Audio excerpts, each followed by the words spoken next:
Hello everybody, it's Kirsty. I know it's a little bit dark, it's that time of day. It is 5:45 p.m. The rainforest is behind me, as always. It's a little dark now, but in like a few minutes it'll lighten up. In fact, when I move forward it lightens up. Let's see. Okay, that's a bit better. Now, this is not alcohol. I don't drink alcohol. This is my raspberry drink. There.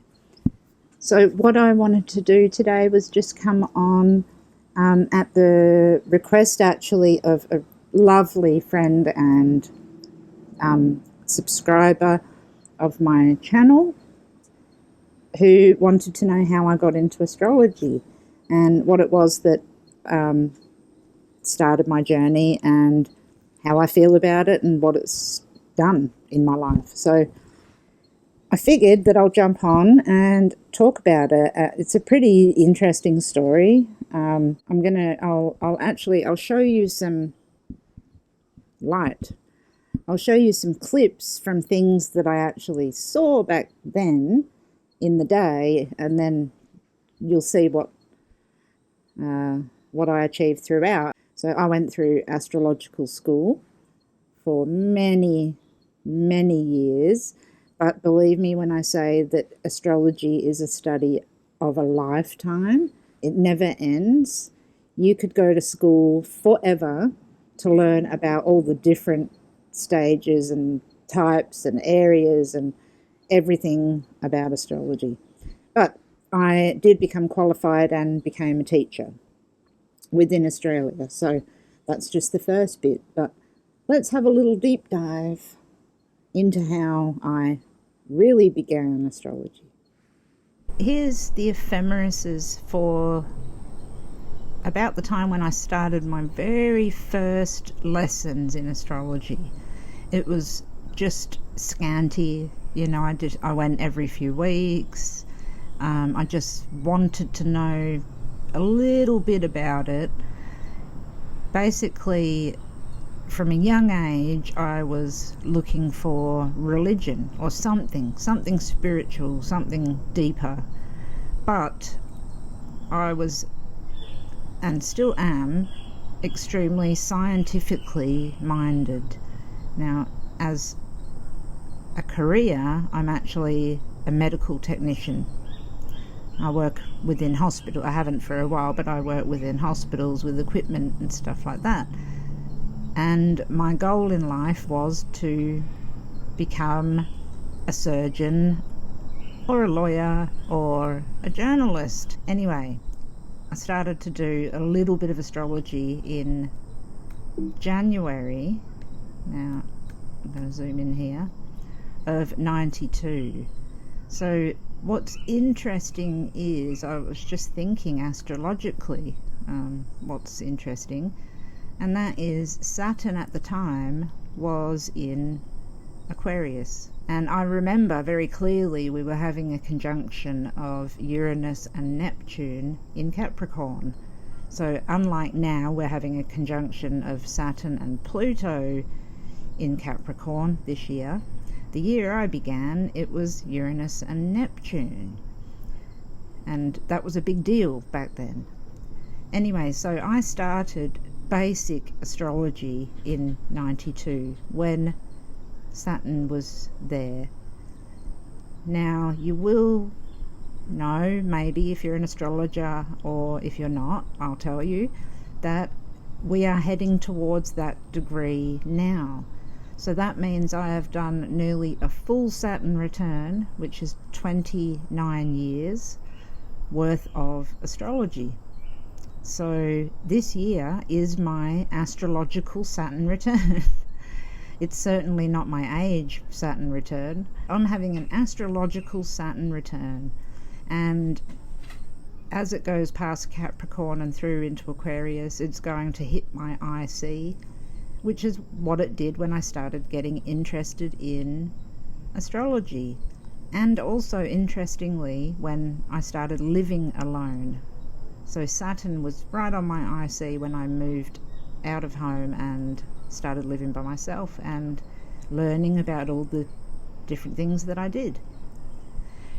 So that's just a little astrological thing on the classes that I started. Okay, so when I first started classes, I just went to a beautiful lady by the name of Kim, such a long time ago, but she showed me how to look at my own chart, and wow, I was just blown away. But mentally, my mind was like, I can't accept that this is real, because I didn't understand how it worked.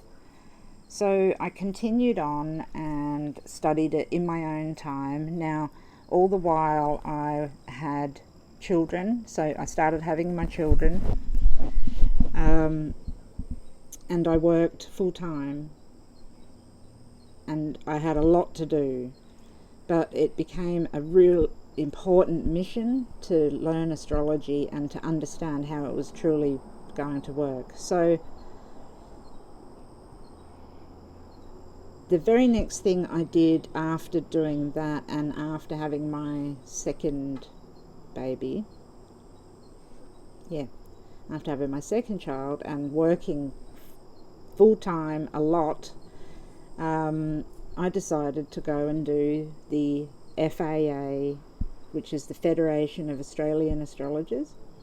I thought, I'm going to do the course, so I had to find a teacher and teachers to teach me how to do the mathematics, the calculations, all of the things that you need to do exams for the Federation of Australian Astrologers. So that was it. I was going to have to find time to do that. Now I'm just going to show you quickly how it works in Australia, and I believe it's very similar in the United States and the UK and other countries as well. So I'm just going to show you the FAA exam system so you can see sort of what I did, what you have to achieve to become a professional astrologer, and how much work it is. So here's the website for the Federation of Australian Astrologers, the place that I studied through. Wonderful, wonderful place to study. So I'll get to the exams and the exam system. And there's example exams as well here, which is good to know. Okay, so they offer 2 qualifications, a diploma in astrology and an advanced diploma. Now it has changed since I did mine. I'm a QA FAA or FAA QA, qualified astrologer, but I do believe that I'd probably have advanced diploma of astrology now behind my name, but I am actually waiting for some extra paperwork. So there's 4 exams that make up the exam system. Oops. The interpretation, specialist techniques and relationships, so synastry and progressions and transits and things like that, calculations, and see, in Australia here you can only do it once a year or twice, and then dynamic. So yeah, there's been a lot of changes since I did mine, but this page is really good because it tells you exactly what they consist of. What I'm going to do is look at some past papers. I'm going to show you just quickly the calculation exam. So it's 3 sections, 2 questions, how to calculate house cusps and planets, then other questions, and then questions on the calculation of transits and progressions. So as you can see here, you're just given a time and date, etc., and you have to make the chart. Then you're given some positions of planets, and then you have to pop them in the chart. So, and then section 2, you're given a chart, and then you have to make sure that you can draw in all of the aspects, and then answer questions in regard to the aspects. Then there's a whole bunch of them on calculating progressions and solar arcs. So as you can see, it's super hard. So we'll just look at some answers.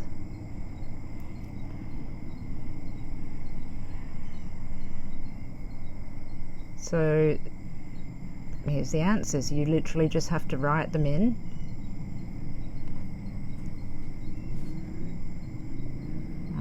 You have to fill in these. And there's, yep, a whole bunch of maths. So the hand calculations are difficult, but also extremely great. When you know them, it's like a whole different world. And I can't reinforce that enough. It really, truly makes you feel as though you are an astrologer if you know how to draw a chart from scratch. Now, it's a matter of understanding latitudes and longitudes, time and space, and being able to convert numbers. We use logarithms. Now, it sounds extremely hard, but I did it, and I was not good at maths. So there we go. Now, for the advanced or relationships and specialist techniques one, you can see here what people have done. You get to choose from different things. Fixed stars, electional, mythology. It's a shame these aren't opening it, because I'd really like to read one.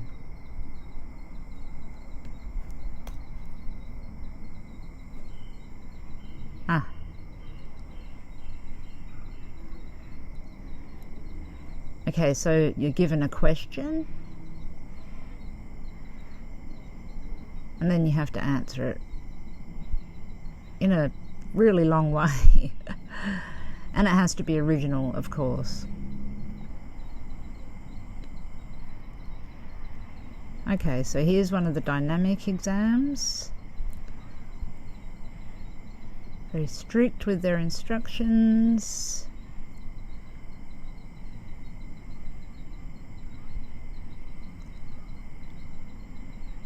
And they give you, okay, with the dynamic, that's right, they give you a scenario. So Dario has recently moved into a share house to save money. He's quit his long-term job. He's not sure whether to travel or blah, blah, blah, blah, blah. Using his transit, solar arc directions, and progressed lunar cycle, how can you address his concerns and assist him to find meaning in his current situation? Or you can choose this question about Mandy. Or I think maybe you have to choose quite a few questions.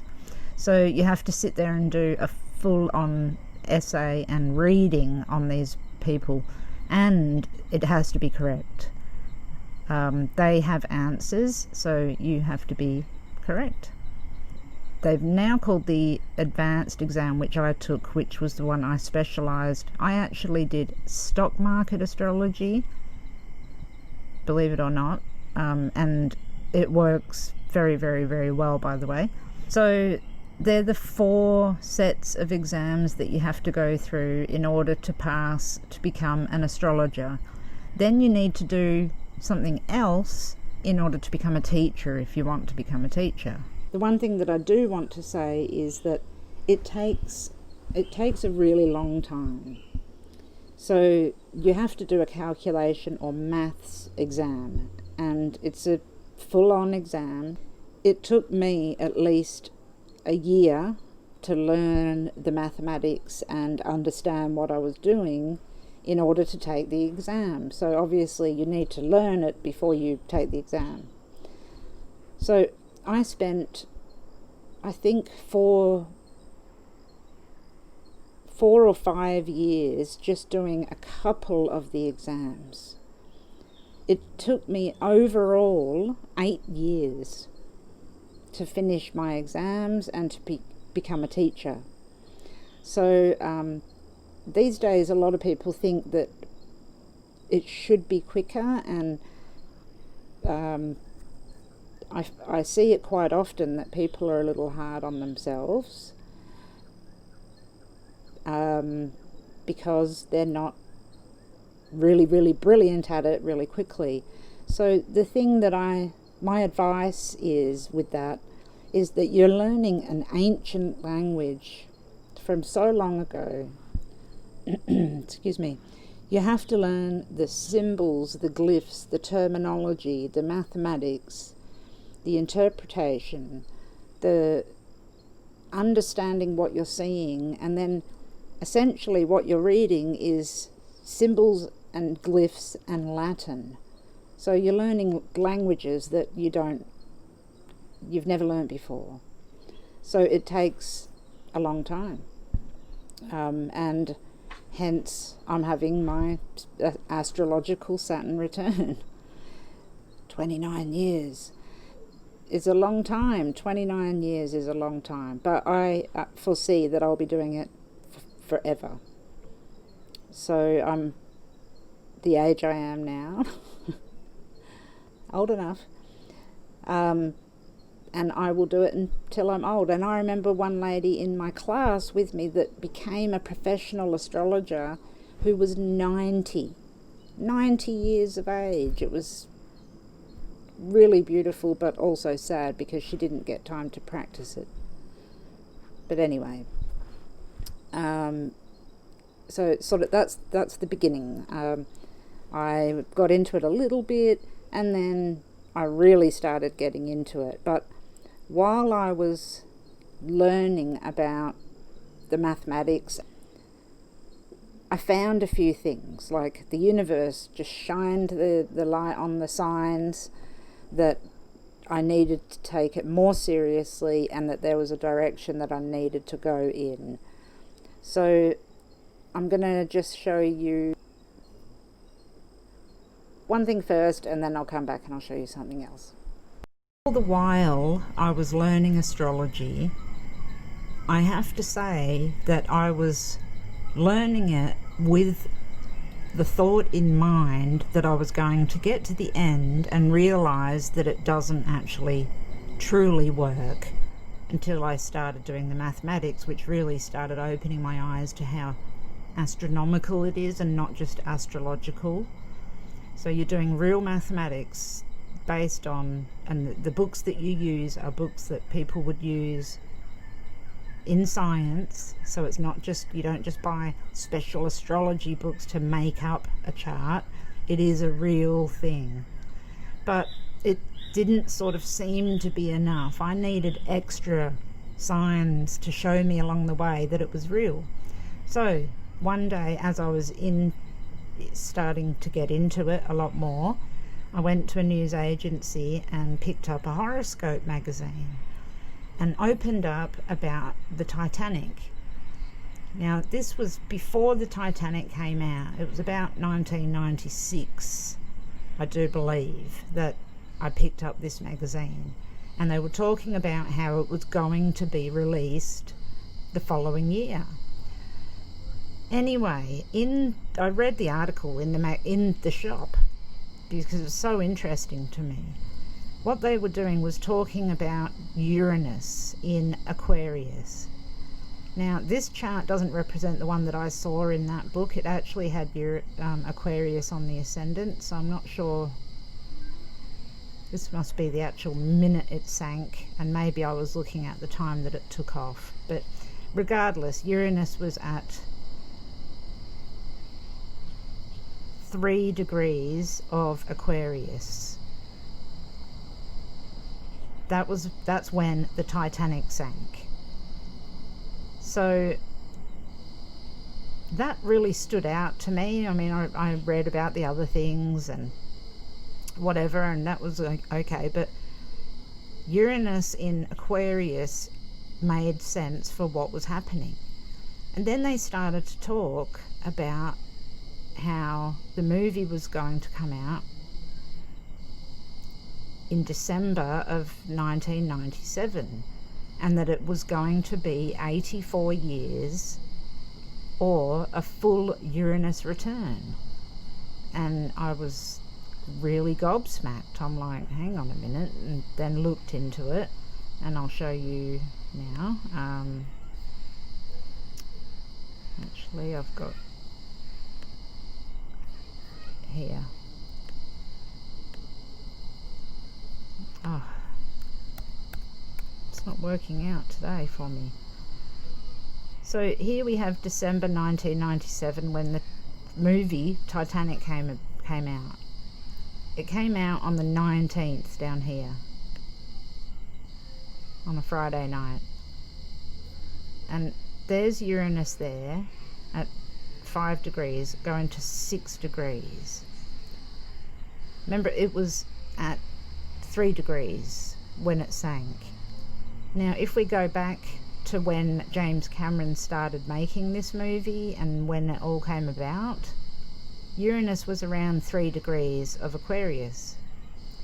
So lo and behold, it had actually been a full Uranus return. 84 years between the Titanic sinking and the movie being made.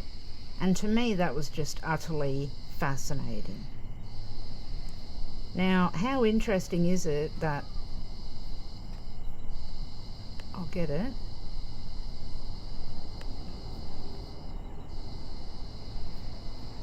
that when I started astrology, Saturn was at 5 and 6 degrees of Aquarius. So it really coincided with that Aquarius point, which is in my 4th house, by the way. And it resonated with me so much that that became an absolute mission of mine, was to understand events in time and how they worked out, just in general. So basically, the Titanic led me to where I am today. Now the light's really changed and the birds are just going, they're going crazy.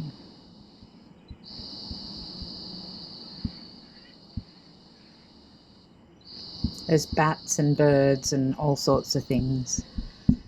So that happened. I read that article. I decided I need to know much more about astrology. Continued to do my exams, had my 3 children, my husband, a job, 2 jobs, studied to be a graphic designer as well. I don't even know how I did all that, but I did. So yeah, studied to be a graphic designer and then took all of the exams, and there you go. And I was a professional astrologer, but I didn't utilize it until much later on.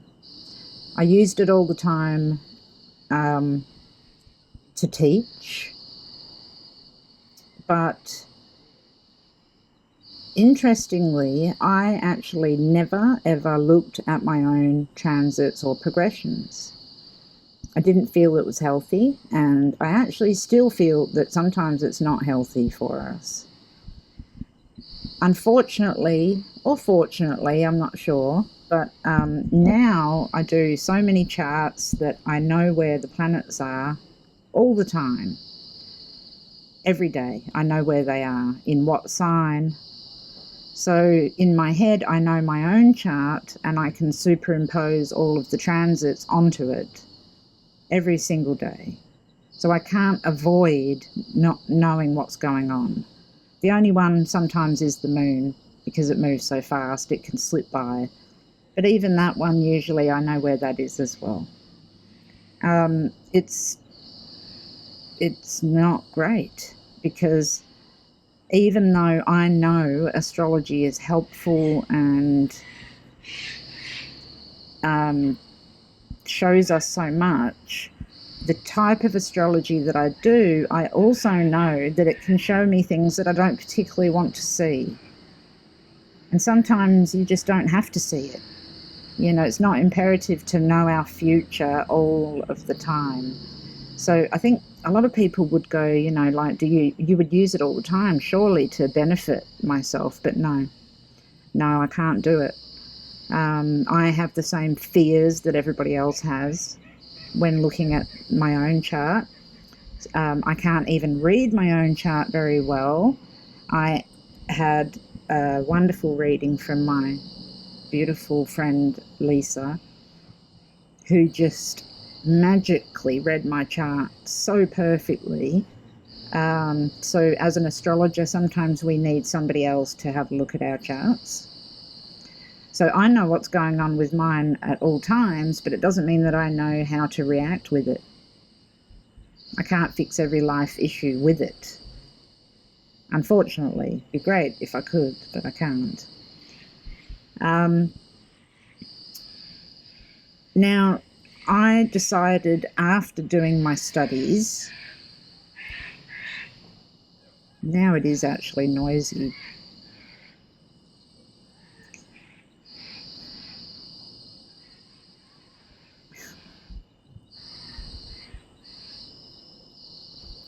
I decided after doing my studies that I had to do psychological astrology.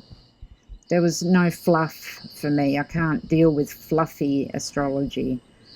So psychological and understanding serial killers was actually one of my biggest interests at back then.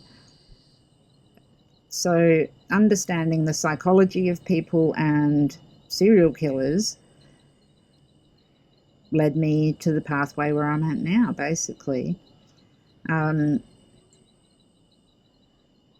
death of Kurt Cobain actually really made me want to delve into psychological astrology because it didn't make sense to me. Obviously, the whole thing doesn't make sense to anybody, but anyway. So that was another point where it was like, okay, you need to go this direction.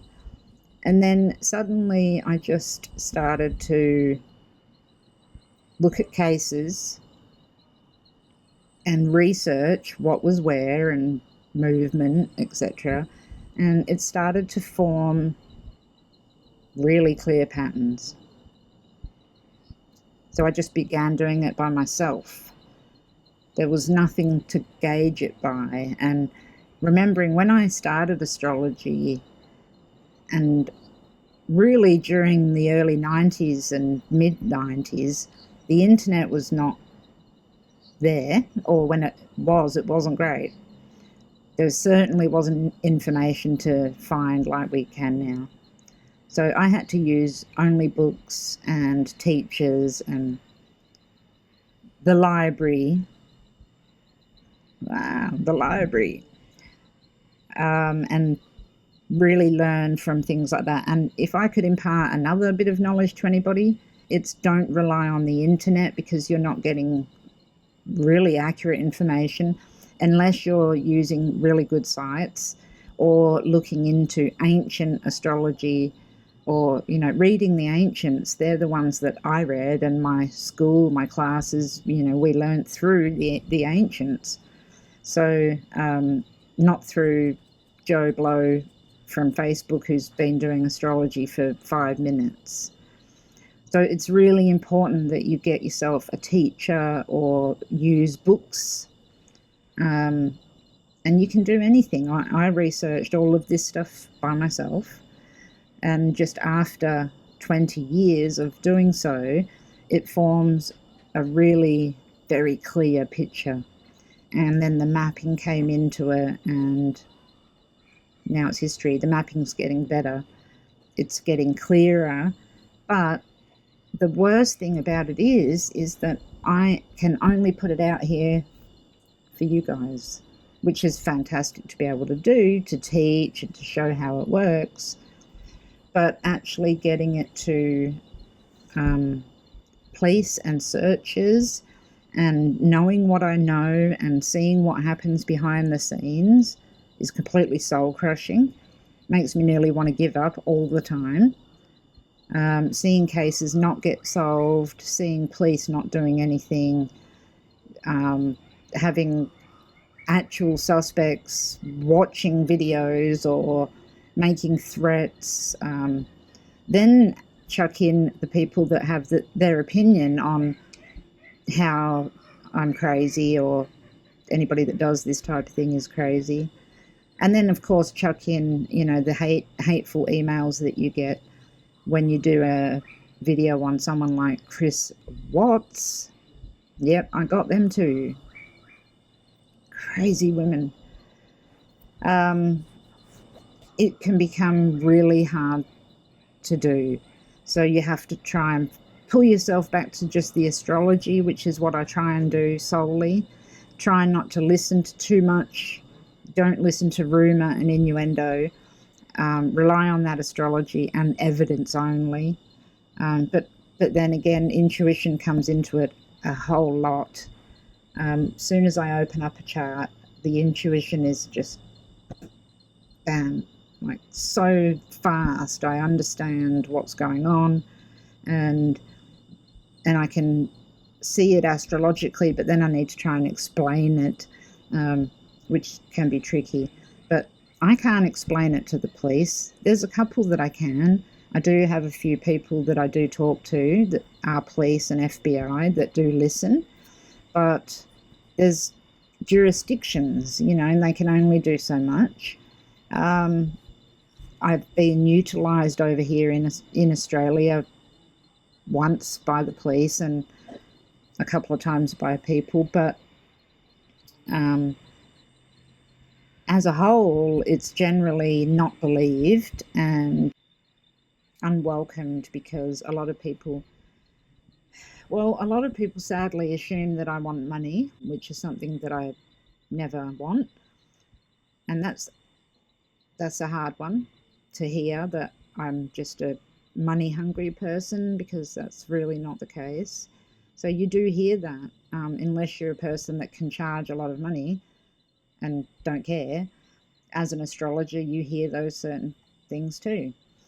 So there's a lot of hatred, there's a lot of love, there's a lot of benefits, and there is a shitload of sadness that goes along with what I do personally. But I wouldn't change it for the world, because I know that I've helped people in many different ways. I've made lifelong friends. Now, I will advise something as well.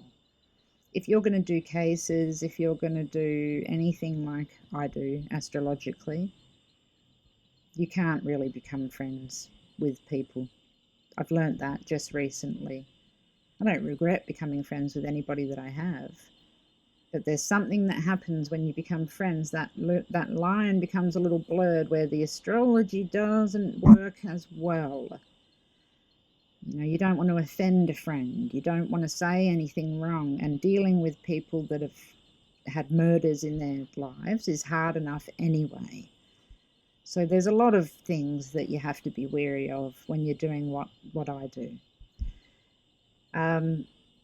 But going back again from that, I wouldn't do anything else.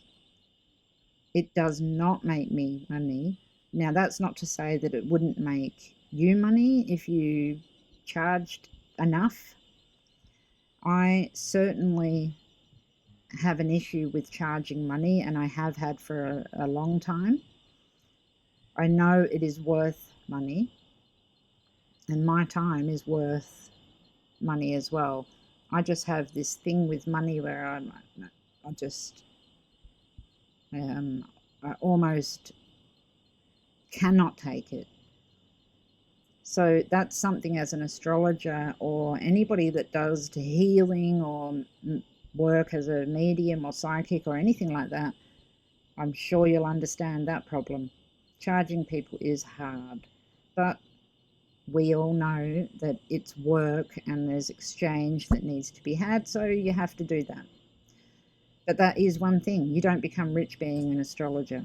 You don't guess the lotto numbers. It doesn't work. I mean, well, you can. And you can do other forms of astrology that can make you money.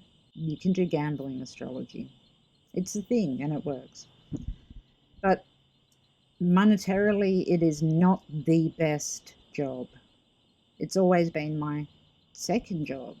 At the moment, it's my only job because I spend so much time doing the cases, but I don't get paid.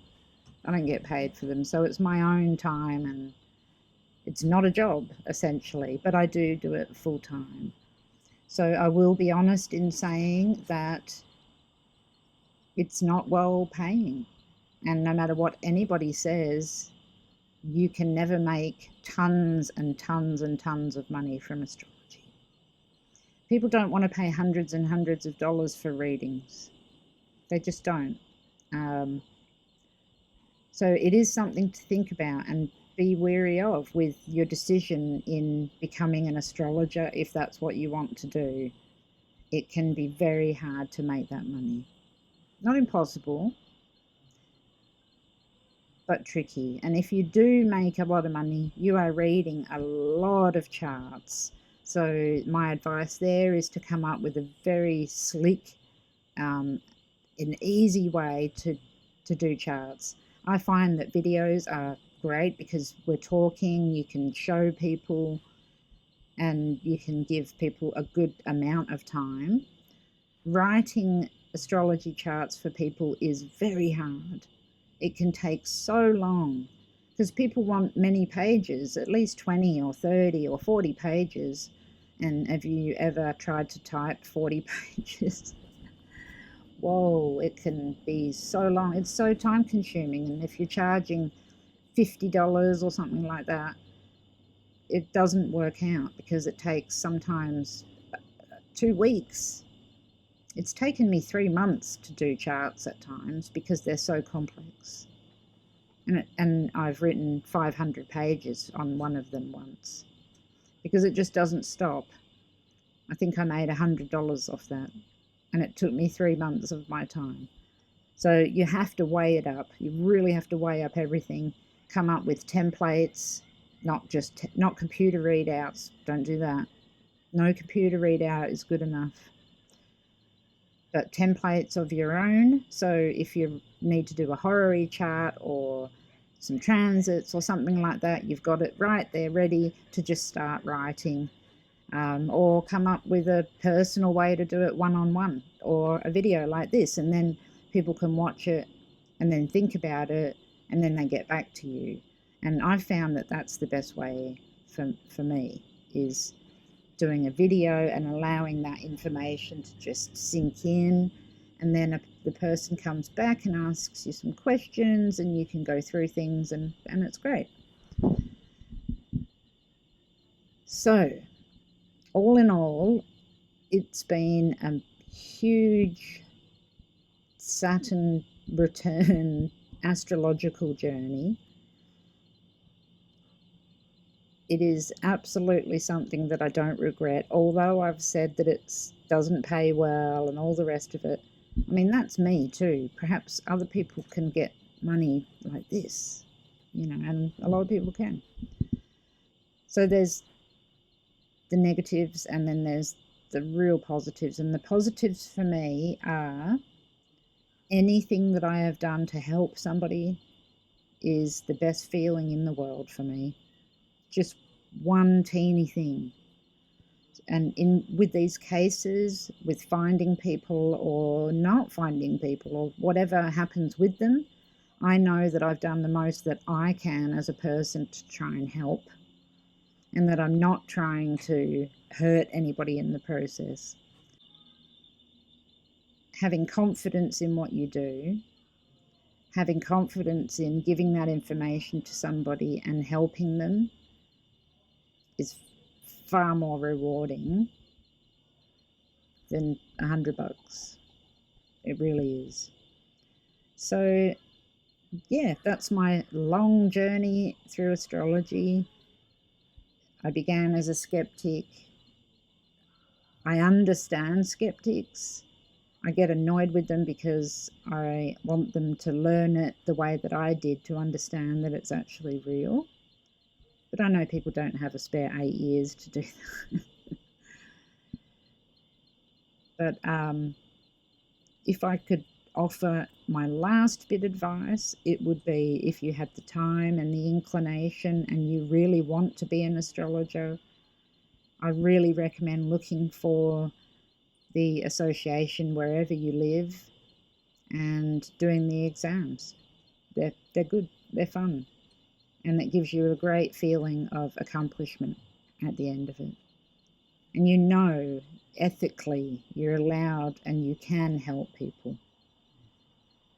And I think no matter what anybody says, a lot of people say to me that being professional doesn't matter anymore, and I don't agree.